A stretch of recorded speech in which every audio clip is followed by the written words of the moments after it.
नमस्कार मित्रों, आज हम बायोलॉजी अर्थात जीव विज्ञान में अगला टॉपिक या अगला प्रकरण आनुवंशिकता के बारे में पढ़ेंगे या हेरिडिटी, आनुवंशिकता।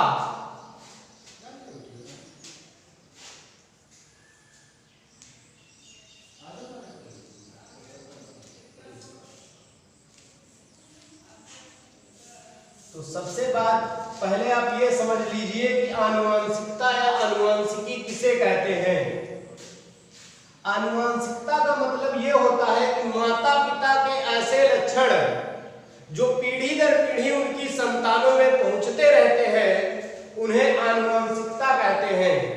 फिर से सुन लीजिएगा, माता पिता के ऐसे लक्षण जो उनकी संतति कोशिकाओं में पीढ़ी दर पीढ़ी पहुंचते रहते हैं, उन्हें आनुवंशिकता कहते हैं। और यही लक्षण जो उनकी पीढ़ी में दिखाई पड़ते हैं, उन्हें आनुवंशिक लक्षण कहते हैं। फिर से सुनिए, आनुवंशिकता अगर परिभाषा आपसे पूछी जाती है एग्जाम में, तो आपको ये बताना है, ये लिखना है वहां पर, माता पिता के ऐसे लक्षण जो उनकी संतति कोशिकाओं में पीढ़ी दर पीढ़ी चलते रहते हैं या पहुंचते रहते हैं, उन लक्षणों को आनुवंशिकता कहते हैं। उसके बाद में बात आती है कि आनुवंशिकता के पिता, फादर ऑफ हेरिडिटी। तो सबसे पहले आपको ये परिभाषा पता हो चुकी। अब आप सुनिए, आनुवंशिकता के पिता, तो इनके जो पिता है वो है सर ग्रेगर जॉन मेंडल।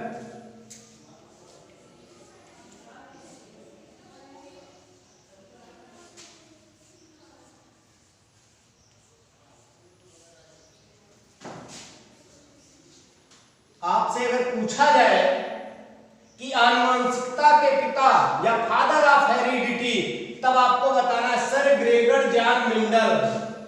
उसके बाद में बात आती है कि आनुवंशिकता की खोज या आनुवंशिक नियमों की खोज, या सर ग्रेगर जॉन मेंडल ने आनुवंशिकता के नियम अपने किस पर खोजे।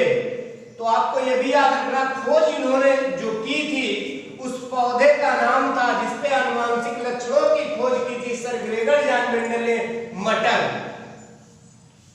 अर्थात पी। ठीक है, फिर से सुन लीजिएगा, आनुवंशिकता के पिता सर ग्रेगर जॉन मेंडल जी आनुवंशिकता की खोज या आनुवंशिकता के लक्षणों की खोज किस पौधे पर की गई, या आनुवंशिकता के नियमों की खोज किस पर की गई, तो मटर के पौधे पर की गई। या ऐसे भी प्रश्न पूछा जा सकता है, सर ग्रेगर जॉन मेंडल ने अपने आनुवंशिक नियमों की खोज किस पौधे पर की, तो मटर के पौधे पर की।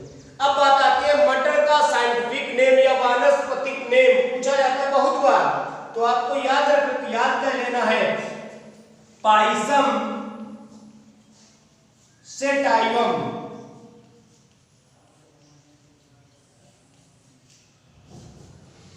मटर के पौधे का नाम अगर पूछा जाए, मटर के पौधे का वानस्पतिक नेम या बॉटेनिकल नेम पूछा जाएगा, तब आपको बताना है पाइसम सेटाइवम। ठीक है, यहां तक बात क्लियर हुई। फिर से सुन लीजिए, आनुवंशिकता की खोज सर ग्रेगर जॉन मेंडल ने की, किस पौधे पर की, मटर के पौधे पर की। मटर का वानस्पतिक नाम क्या है, तो पाइसम सेटाइवम है। आनुवंशिकता की परिभाषा पूछी जाए तो माता पिता के ऐसे लक्षण जो उनकी संतति कोशिकाओं में पीढ़ी दर पीढ़ी पहुंचते रहते हैं, ऐसे लक्षणों को आनुवंशिक लक्षण कहते हैं। तो बात समझ गए यहां तक। अब हम आगे चलते हैं, मटर के पौधे पूछा जाता है कई बार प्रश्न, प्रतियोगी परीक्षाओं में भी यहां से प्रश्न उठाए गए हैं, और हाई स्कूल इंटरमीडिएट का जो बोर्ड एग्जाम होते हैं उनके लिए भी ये बहुत अति महत्वपूर्ण है। आनुवंशिकता यानी कि इस लेसन से 100% प्रश्न आता है, 100% प्रश्न आएगा। हाई स्कूल का जो भी छात्र है या इंटरमीडिएट का छात्र है, किसी भी बोर्ड का हो, यहां से प्रश्न 100% उठेगा। ठीक है, तो आप सुन लीजिएगा, आनुवंशिकता परिभाषा आपको बता दी गई, इनके पिता sir Gregor John Mendel, Pisum sativum. अब बात आती है कि सर ग्रेगर जॉन मेंडल ने मटर के पौधे का ही चुनाव क्यों किया?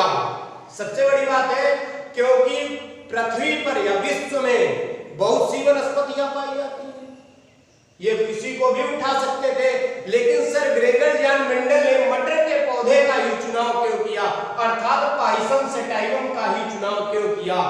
यहां से अब आप समझिएगा, जो मटर का पौधा होता है वो होता है एक वर्षीय, यानी कि इसकी जो फसल होती है वो 1 वर्ष से पहले ही इसे प्राप्त कर लिया जाता है। दूसरी बात है, जो मटर का पौधा होता है वो छोटा होता है और छोटे होने के कारण इसे उद्यानों में आसानी पूर्वक लगाया भी जा सकता है और हम इस पौधे को एक स्थान से दूसरे स्थान तक आसानी पूर्वक ले जा सकते हैं। तो बात समझ लीजिएगा, मटर के पौधे का चुनाव सर ग्रेगर जॉन मेंडल ने इसलिए किया क्योंकि ये एक वर्षीय पौधा होता है। उसके बाद में आगे बात आती है, एक वर्षीय पौधा होता है और इसे हम उद्यानों में आसानी पूर्वक लगा सकते हैं क्योंकि ये जो पौधा होता है वो छोटा पौधा होता है। इस पौधे को हम एक स्थान से दूसरे स्थान तक आसानी पूर्वक ले जा सकते हैं। उसके बाद में बात आती है, जो मटर का पौधा है इसमें परागण की क्रिया कराई जाती है, स्वपरागण, परपरागण और कृत्रिम परागण। अब यहाँ पे आप समझ लीजिएगा कि परागण या पॉलिनेशन किसे कहते हैं, ठीक है।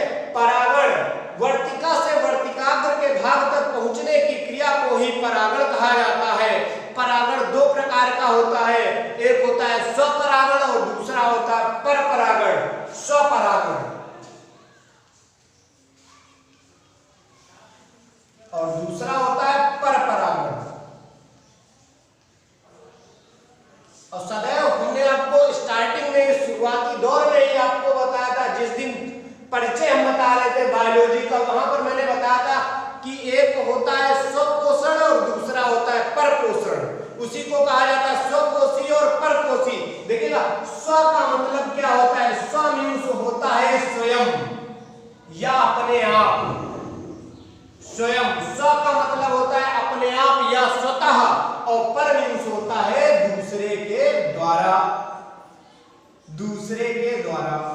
तो बात यहाँ तक क्लियर हुई कि जो मटर का पौधा होता है, मटर का पौधा एक वर्षीय पौधा होता है और ये छोटा पौधा होता है, इसे हम उद्यानों में आसानी पूर्वक लगा सकते हैं और इस पौधे को हम एक स्थान से दूसरे स्थान तक ले जा सकते हैं। इसमें परागण की क्रिया कराई जाती है, स्वपरागण, परपरागण और कृत्रिम परागण। कृत्रिम परागण का मतलब यह होता है कि मानव निर्मित जो परागण बनाए गए हैं उन्हें कृत्रिम परागण कहा जाता है। स्वपरागण ये सेल्फ पॉलिनेशन होता है, यानी कि अपने आप स्वयं होता है, पर मीन्स होता है दूसरे के द्वारा। अब यहाँ पे एक और बात आप समझ लीजिएगा, जो स्वपरागण अगर एग्जाम में बहुत बार पूछा गया है कि स्वपरागण और परपरागण किसे कहते हैं, या इसमें अंतर डिफरेंट भी लिखने को आ जाता है, तो स्वपरागण मतलब स्वयं या स्वतः या अपने आप, और पर मीन्स होता है दूसरे के द्वारा।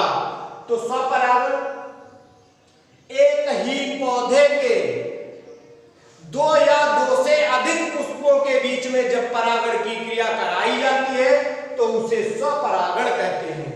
इसमें किसी भी बाह्य साधन की आवश्यकता नहीं होती है। उसके बाद में जो परपरागण होता है, पर मीन्स मैंने भी बताया दूसरे के द्वारा। 2 या 2 से अधिक पौधों के पुष्पों के बीच में जब परागण की क्रिया कराई जाती है तो उसे परपरागण कहते हैं। इसमें बाह्य साधन की आवश्यकता होती है।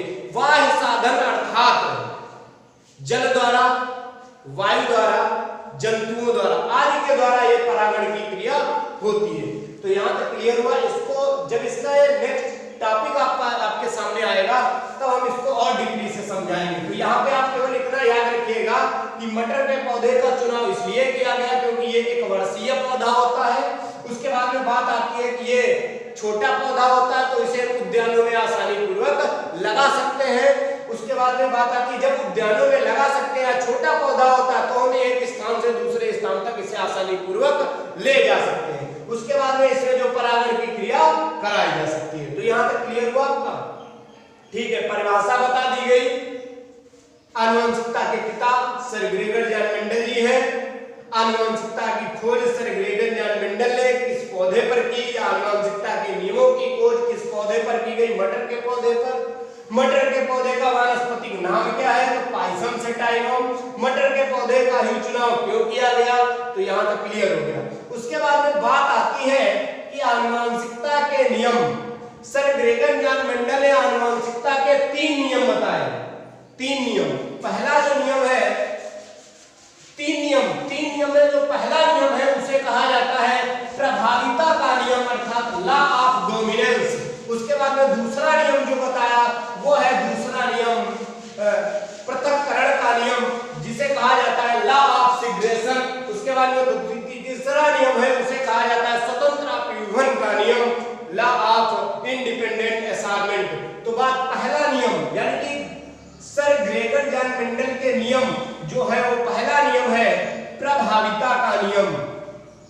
प्रभाविता का नियम। उसके बाद में जो दूसरा नियम है उसे कहते हैं पृथक्करण का नियम।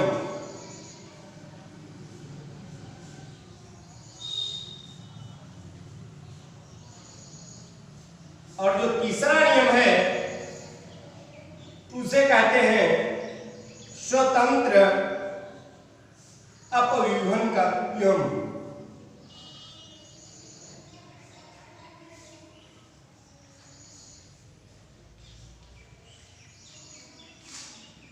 जो पृथक्करण का नियम है, सॉरी पहले सुन लीजिएगा, सर ग्रेगर जॉन मेंडल ने आनुवंशिकता के 3 नियम बताए। पहला जो नियम है वो है प्रभाविता का नियम, दूसरा जो नियम है उसे कहते हैं पृथक्करण का नियम और तीसरा जो नियम है वो नियम का नाम है स्वतंत्र अपव्यूहन का नियम। अब बात आती है कि प्रभाविता का नियम, पृथक्करण का नियम और स्वतंत्र अपव्यूहन का नियम। परीक्षाओं में कई बार ये पूछा जा चुका है कि पृथक्करण के नियम का दूसरा नाम क्या है? तो आपको याद रखना है युग्मकों की शुद्धता का नियम। युग्मकों की शुद्धता का नियम। शुद्धता का नियम।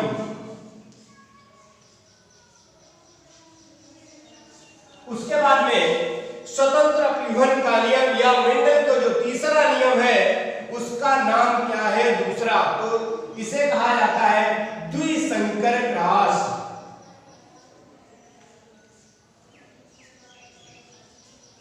फिर से सुन लीजिए। सर ग्रेगर जॉन मेंडल ने आनुवंशिकता के 3 नियम बताए। प्रभाविता का नियम, पृथक्करण का नियम, स्वतंत्र अपव्यूहन का नियम।